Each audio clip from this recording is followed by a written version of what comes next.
everybody? Welcome back into Talk Off. It is Friday, June 30th, and the smog/fire from Canada is back. It has returned. It is back. It is so back. The AQI, the air quality index, sucks. The world is ending. My lungs feel like they're going to pop.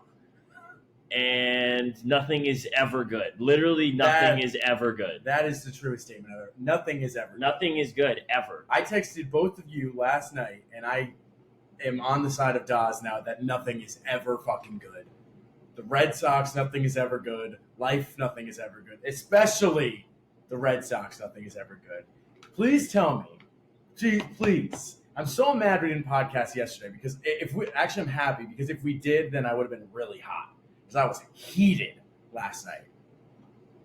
Brian Bayo, no hitter into the 8th inning. The Red Sox lose 2-0. How does this happen? How? Yeah, it's the Red Sox had it going last night. They stink. And let's address the elephant in the room too, because Zach and I were dead wrong when we said we don't know if there's going to be another perfect game, let alone a no hitter for a little while. I feel like we sound really stupid now. Well, I mean, it's a fair assessment. It was. The sad thing about it is that it literally happened 2 days. It wasn't like we had just said that we'll probably never see one for 50 years, and 2 days later. Yeah, I just thought it would take a little longer for pitchers to get acclimated to the pitch clock. Because I don't know, when you watch a lot of the older, especially Felix Hernandez's perfect game or Matt Cain's perfect game, he took a lot of time in between pitches to just kind of, especially in the ninth, to reset himself. When you're at 110, you have to. Yeah. You can't just get it and go. It's hard as shit. But I mean, German did it. I don't know how. Yeah, German did it, and he did it on a fairly low pitch count, right?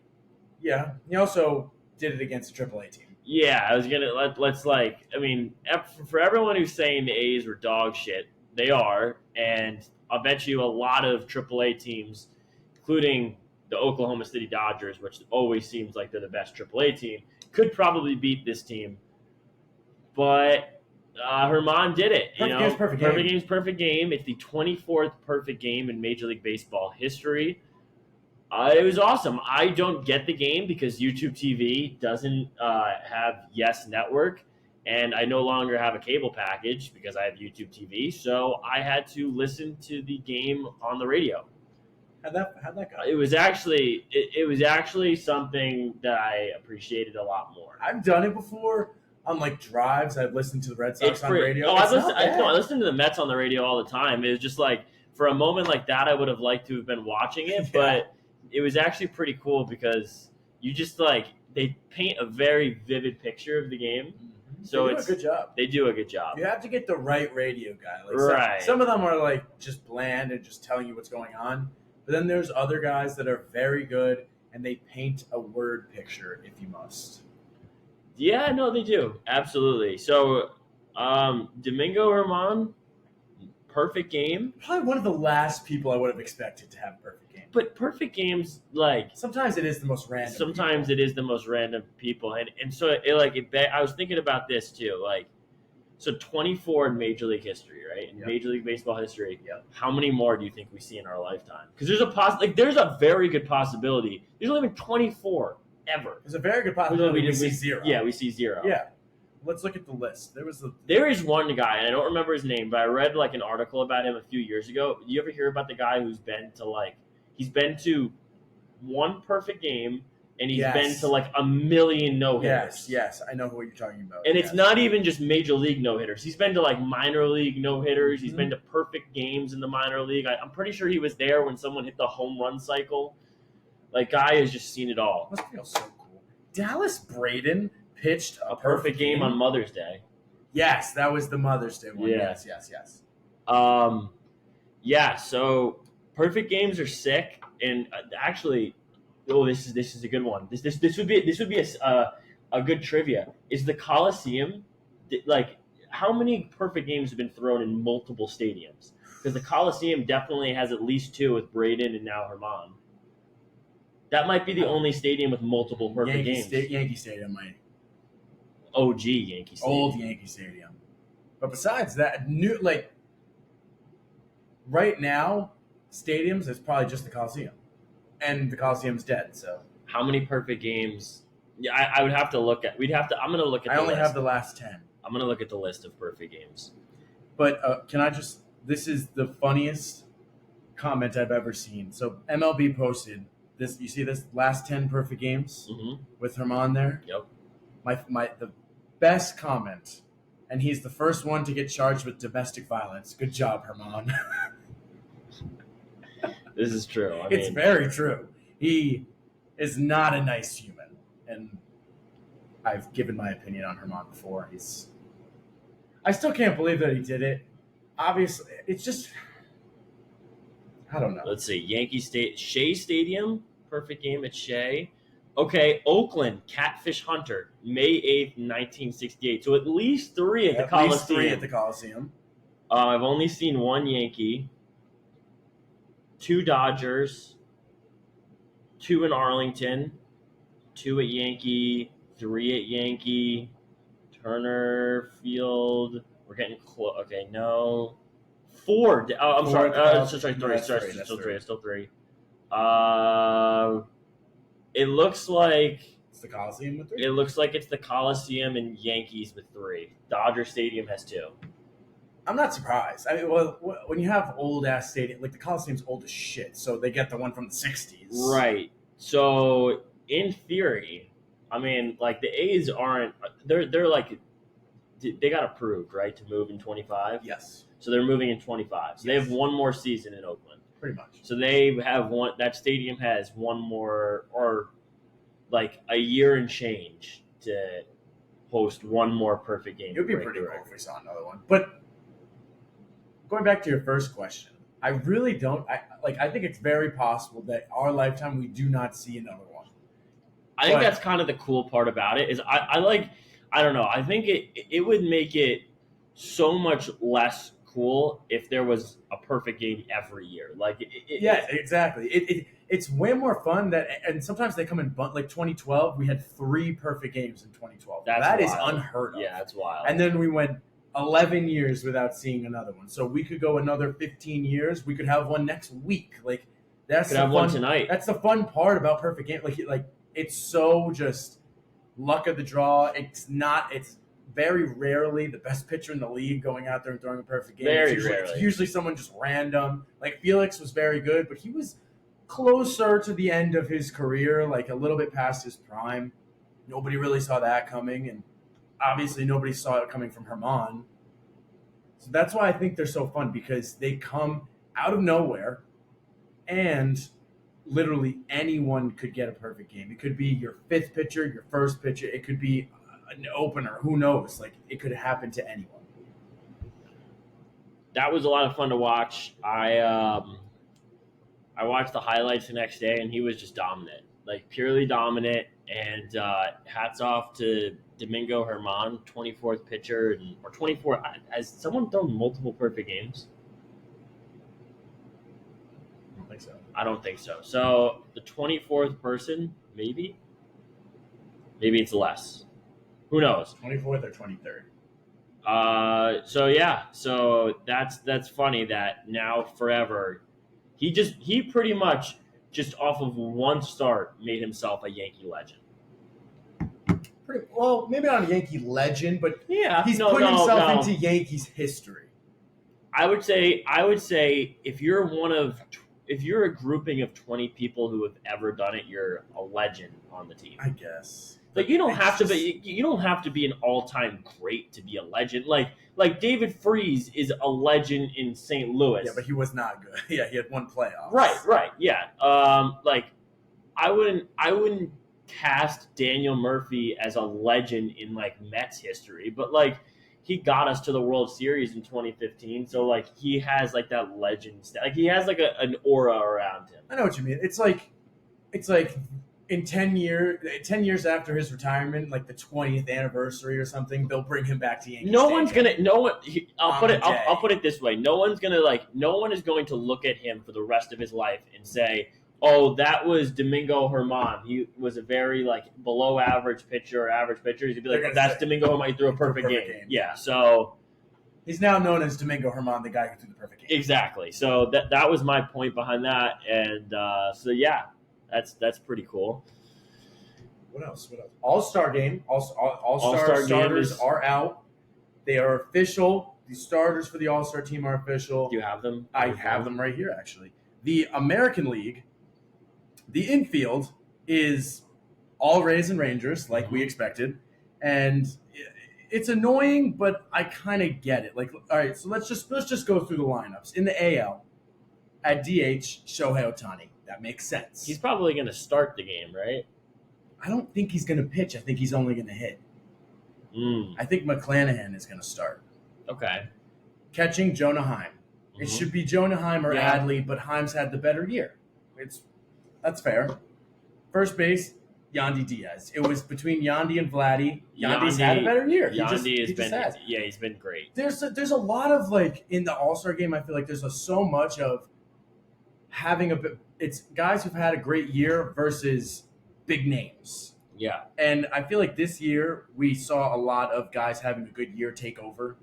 Like Yandy Diaz over Vlad Guerrero. That's just because he's had a great year. Second base, Marcus Semien. He's been the best second baseman in baseball. That's fair. Josh Young at third. This is where you could have kind of gone anywhere. I mean, Josh Young's obviously had a great season, especially as a rookie. But there's a lot of good AL third basemen this year. I think if Rafi Devers had a 270 at least average, he'd probably be the starting first third baseman. But it is what it is, and it's Josh Young. And then Corey Seager at short, who's also had a fantastic year. And how we've talked about a lot this year, the shortstop position is lackluster. It is just bad. It's just not a good year for the shortstops. No, and especially it's so weird after we had that whole offseason with the 5 shortstops on the market. Yep. And it's just no one who signed a deal, no one who stayed on a team, no one has been great. And Corey Seager is now the starter for the American League, and I think he deserves it. And then, in the outfield, you have Arozarena, Trout, and Judge. Judge is not going to play. Judge is not playing. He's not going to play. He's not playing now. He's not going to be healthy in 2 weeks. So I don't know who's going to be the third outfielder yet. But it counts as an all-star game for him. So it does count as an all-star game. Arozarena will play. Trout will play. Trout's in because his name is Mike Trout. Mm-hmm. And Arozarena's had a great year. I think he absolutely deserves it. Tampa's obviously one of the best teams in the league, and he is part of that. He is a big part of that, and he is one of the guys on the team who has outperformed what people thought he would be, and he's performing in the year like he does in the playoffs and like he did in the World Baseball Classic. That's what people have wanted to see since we were introduced to Randy Arozarena. But people have wanted to see what he does in the playoffs do in the regular season, and that's what he's doing right now. He absolutely deserves it. Yeah, absolutely. Let's look at the National League starters. DH, JD Martinez. Catcher, Sean Murphy. First baseman, Freddie Freeman. Second baseman, Luis Arias, who has just been an on-base and batting average machine. Third base, Nolan Arenado. Shortstop, Orlando Arcia. Then you go to the outfield, our guy, Corbin Carroll. Ronald Acuna, and rounding out the lineup, Mookie Betts. I'm not going to lie. I like the National League team a lot more than I like the American League team. As do I. JD Martinez, I did not think this was going to be a good year. I thought we were going to start seeing a downtick in his numbers this year. That is not the case. He has been a great offensive asset for the Dodgers. Here's the thing. And it's kind of what I think I mentioned it in the offseason. People go to the Dodgers and their career just comes at it if you're in the dumps, you go to the Dodgers and you're good again.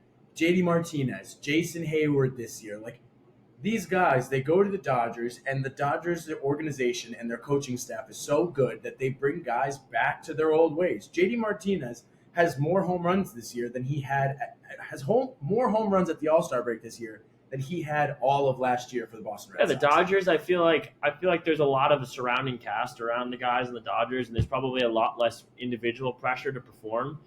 So I think they just feel a lot more confident playing as a team. There's no there's not a sense of like one person has to always step up. It's always going to be the next guy up, and someone's going to pick you up if you fuck up. So I think the Dodgers culture in general is very relaxed, and they know they're good, and they know that they're capable of winning, and that's what they do. When they're all capable of winning, and they know that they're good, everyone performs. It's just incredible how what they do to hitters there.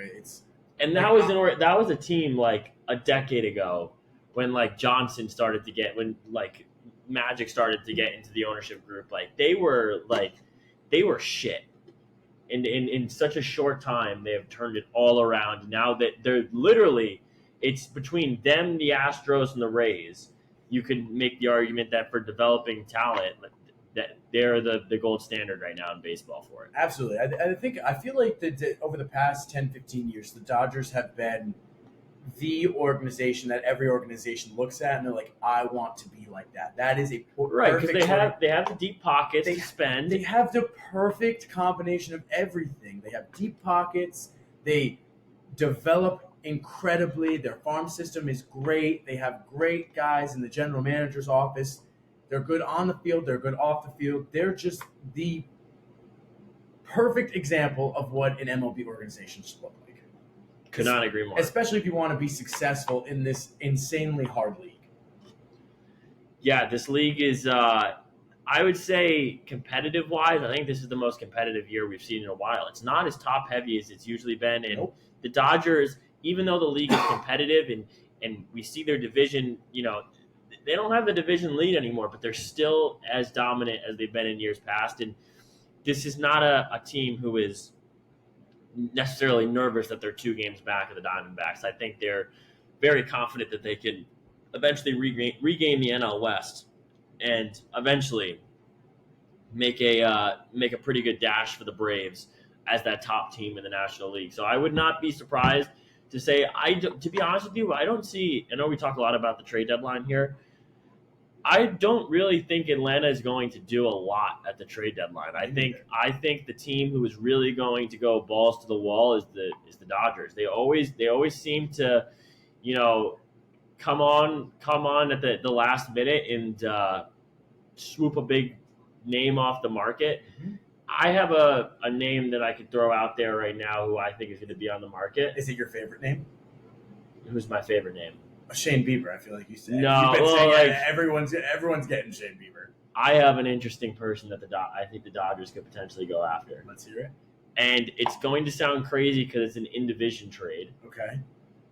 I think the Dodgers and the Padres could be trade partners. For Musgrove? He's the only one not locked up. I think Musgrove. Snell, or I think maybe even Juan Soto. Now, I think the Padres.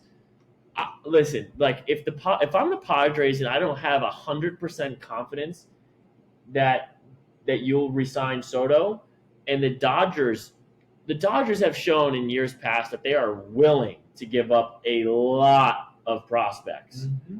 Why would you not? If they came knocking, why would you not dish Soto out? It's very possible. If I'm the Padres, I understand that. If I'm the Padres and someone's calling me about Soto, I am holding the phone very intently and I'm listening because, listen, the guy has been very good this year and he started off very slow and he's come into his own. He still leads the league in walks. He leads the league, I think, in on-base percentage, or at least he's close. This is a generational talent that had a haul. The Nationals got a haul for Juan Soto from the Padres. So if the Padres are willing to give him up, they're going to want to haul back. And the Dodgers are definitely a team that can do it. With all the depth that they have in their farm system, I think it's very possible that they can go out there and make a huge splash like that. I would love for them to make a splash. That would be insane. Freddie Freeman, Mookie Betts, and Juan Soto on the same field. That would be incredible. And I just think, like, the Dodgers, you really never know what they're going to do because they could go out there and make no moves. They could go out there and make a big move. I don't know if this is going to be an offseason where we see them make a huge move like Juan Soto because I really think we've seen the writing on the wall, and that it feels like they're saving everything up for Shohei, and they want to have all their assets ready and available, and have all the money available to give to Shohei. But you never know. It's the Dodgers. They could absolutely trade for Soto and then still sign Shohei. Like they have that ability. They can absolutely do that. So we really don't know what's going to happen. But if there's a team that's going to do it, it would be the Dodgers. Yeah, 100%. The Dodgers would be the team to give up a lot of capital for a guy like Soto or something else. Another free agent.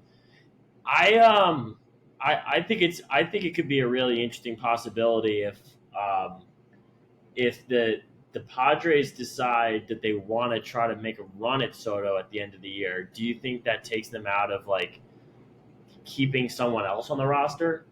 Like, do you think they'd have to restructure that? Like, do you think they could really realistically have Darvish's big contract, Tatis's big contract, Machado's big contract, Bogarts' big, like, and then Soto? I don't think so. Like, so I think one of them has to go, and that's like the unfortunate part about it is like Darvish he sucks this year. He's not good. Got like a 4.5. So, and Bogarts and Machado haven't been great either. Like, it's but you have Bogarts for a while, you have Machado for a while. Like, you can get good pieces for Soto. I just don't know why you would want to hold on to him. I would want, if I was a Padres fan, I would want to get rid of him. I 100% agree with you, because when you have all that money on your book, yes, we talk about in the MLB, money's fake, just throw money in it, but it's not fake. Like, it's still real. It's very hard for a team to have so many top-heavy contracts and then be good on the back half of their team. It just really can't be done, and that's kind of what they're showing this year, is that with the top-heavy contracts that they have, the back half of their lineup and the back half of their rotation and the back half of their bullpen they all struggle. Yeah. So I don't really think this is a team that we see go out and give Juan Soto an extension this offseason. So if I'm San Diego, or if I'm a San Diego fan, I'm hoping and praying that Juan Soto is not on my team come next year, because I think the possibilities are endless for what you can get for him. And even if you let him walk, you still have Bogarts, Tatis, Machado, and you still have Musgrove, Snell, and Darvish in your rotation. You still have a very solid team without Soto.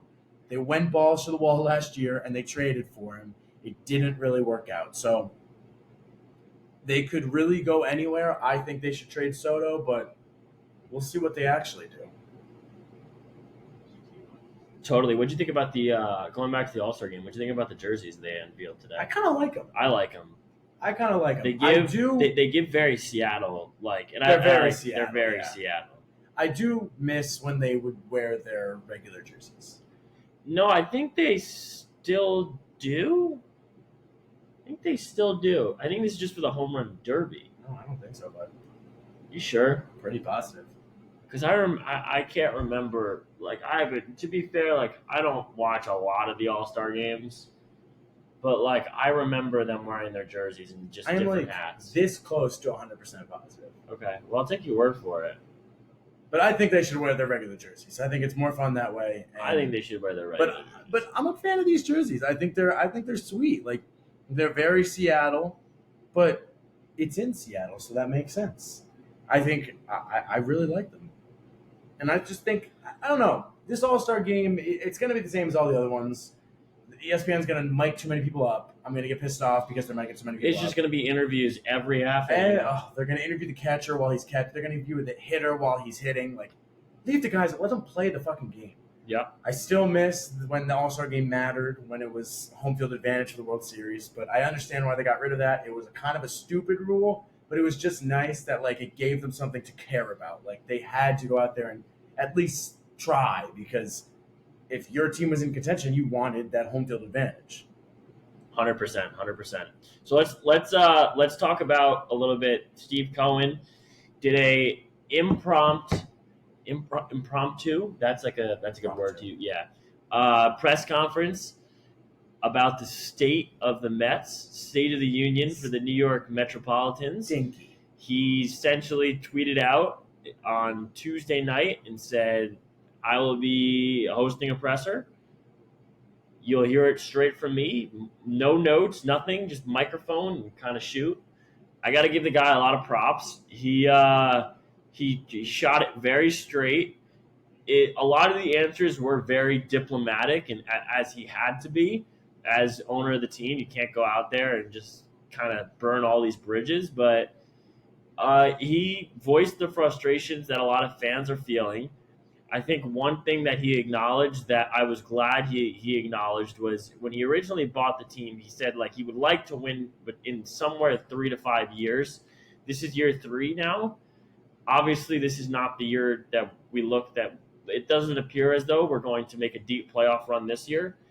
I think he's acknowledged that the fact that 3 to 5 years is just not a realistic time frame. I think the original plan of trying to build up the farm system and spending a lot in free agency, maybe not a lot, that's not the right way to phrase it, but trying to create an ensemble through free agency is just not the way to go about it anymore. You look at teams like the Atlanta Braves and the Tampa Bay Rays and the Dodgers, a lot of these guys are homegrown talent.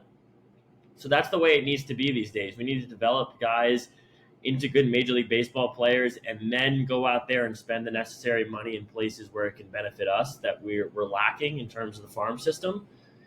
But yeah, he essentially said like we suck right now. Players are not playing to their potential, and it's frustrating all around. But I'm glad that the head of our team came out and voiced the frustrations and kind of put everyone's worries and all of the doubts to rest with the fact that it will be turned around at some point. It's just going to take a little bit of time, and Mets fans are very impatient, and I think a lot of our fan bases are, but especially Mets fans, considering we haven't had a lot go our way. But this is just a scenario where we're going to have to ride it out, and it'll only make it that much better when we get back to where we were last year.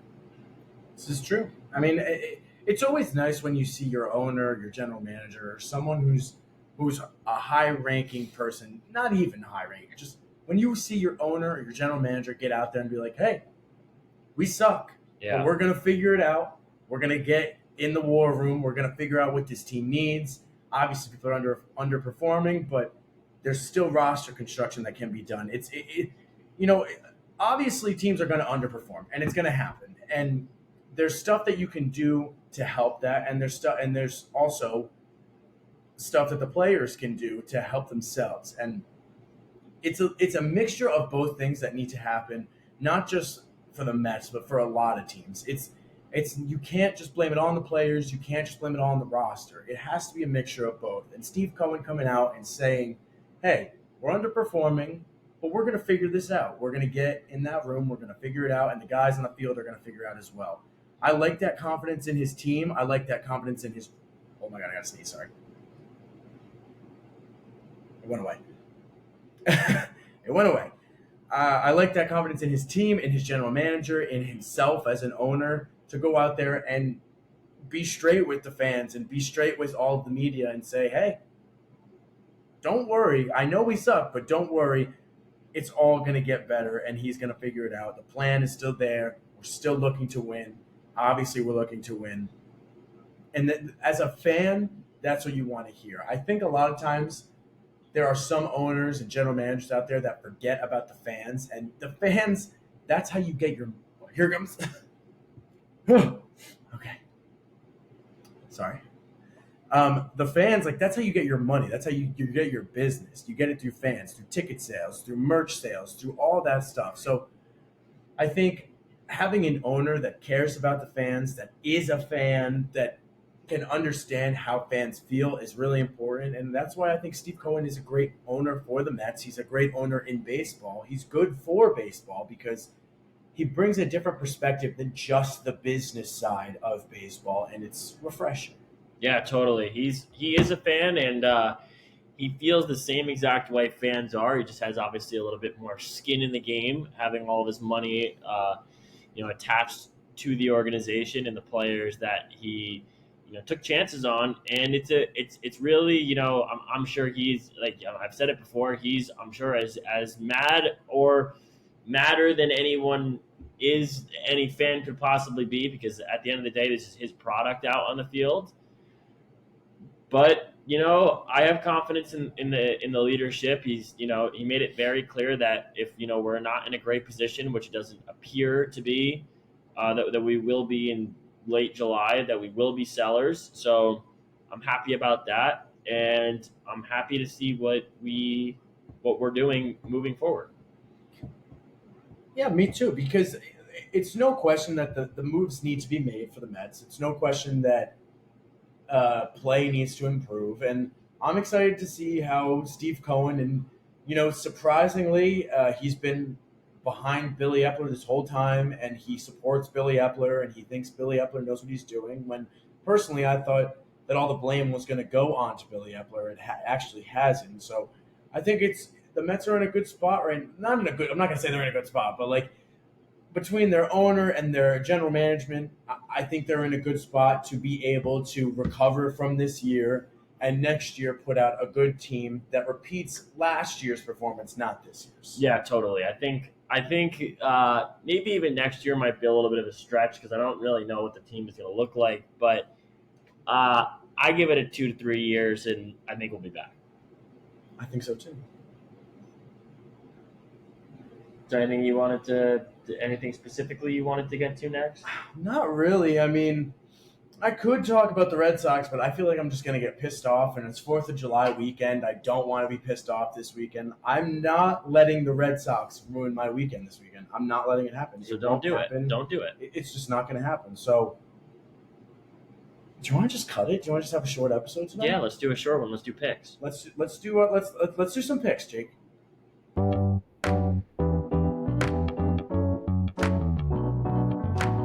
Powered by Riverside.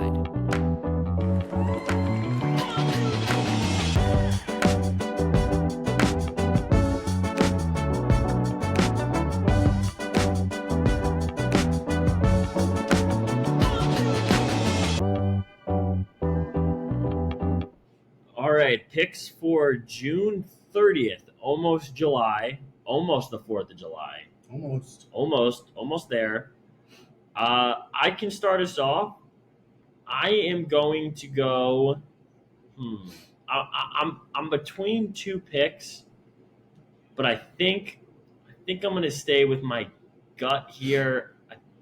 This is tough. I'm going to go Yankees money line against the St. Louis Cardinals in St. Louis. It's even odds, -110 for both parties. I think this is going to be a very, very good game. I think both teams are, not really playing well right now. Obviously, Yankees are missing Judge. Cardinals, we know the narrative all season long that they've been struggling. Severino's on the mound for the Yankees. I have confidence in them, so I'm going Yankees. So I don't want to be that guy, Okay. but I'm going to be that guy. I'm taking the Cardinals, Okay. and it's not because you took the Yankees. It's because I legit looked at the games, and I was like, oh, Cardinals are totally going to win this game. It's Matthew Liberatore against Luis Severino. I'm going against Daz. I'm taking the Cardinals. I hate to be that guy. That game's tonight. Sevy pitches tonight. Yes, it's tonight. That's what I'm talking about, yeah. Oh, okay. Well, this episode won't air till. I guess we could just put it out as soon as we're. But It's not like okay, people whatever. take it anyway. Okay. I was gonna take a game tomorrow. I still am gonna take the game tomorrow. Go ahead. I'm going Chicago White Sox. Dylan Cease is pitching. They've been playing hot, from what I know. I think Dylan Cease is good when I watch him, so we're going White Sox. Go. You know what, Jake? You do you. I gotta step away from Orioles overs a little bit. I have a feeling they're gonna be cold for a little. I like it. All right, Sunday Night Baseball. Standings update. Do we have a standings update for Sunday night? I think Me and Jake are tied for first. Daz, you're one game behind us. Okay. All right, so a lot could happen. Giants at Mets. I think everyone knows where my pick is going to be. Fortunately, David Petersuck is on the mound, so the Mets, this could be a dicey game, but I got to roll with the hometown squad. I think that's fair. I think it's very fair. The Giants have not picked a starter yet, which kind of scares me. You know what? Screw it. I'm going to take the Mets. I'm going to take the Mets. I'm feeling it. You know, it's the no starter named right now is killing me. I don't like it, so I'm going to take the Mets. I guess it's a sweep because I am going to take the Mets as well. Let's go. They're hot. Ever since they showed Frank on TV, they're hot. Yeah, they're definitely hot. It's a really bad team. Oh, roulette. Oh, roulette. Yeah. I got it. Sorry, I forgot about roulette. Me too. Sometimes I forget about it. So, Jake, how are you? Good. Just good. waiting here. I want to check in on Sung J M. Roulette. He is tied for 39, 2 under par today. It's not top 10. What's the no? I picked him top 20. Oh, top 20. Thank you very much. Sorry, Dad. Okay, numbers. What's the cut? 22. 17. No, actually 14. Okay, I'm gonna take 17. Where's the cut line? I have to wait for next game. Why is it stuck? There we go. Oh, cut line's -4. Okay. 22, 17, 14. Here we go, boys. 10 seconds. Daz, what if we hit it live? Because we're together. I know. I hit it last I time. can't believe you hit it last time. We're 2 in a row. We're due. We haven't 2 in a row ever. Me and Jake are, as they say, due. And we're spinning. Bets are closed. I like how betting is closed. Here we go. Come on, 17. Please make Daz screw up for changing his pick. Oh my god. Oh my god, it danced on 7. It literally danced on 17. 34. But it did dance on 17. You know what I miss about being in a casino? What? Is when you push on a hand of blackjack, they just go or you know what I miss? I miss when the dealer's is showing an ace and he's insurance and no one does it, and then he just looks over and goes, "Sorry guys, sorry guys." Sometimes dealers are either super assholes or like Sorry. they're so lit. Sorry, and you know what they always do? They always take the one card and flip the other one. Fuck you, dude. Just flip it, dude. You don't need to make it all fancy. Just flip it and take Better the when money it's and fancy. It looks cooler. Sorry, guys. Oh, push there on that one. All right, well, that's our show for Friday, June 30th. Happy 4th of July. Actually, we'll have an episode before the 4th, so not happy 4th of July. Stay inside. Avoid Canada's fuck up with the fire, and we'll see you on Monday or Tuesday, whatever day we release this. Bye.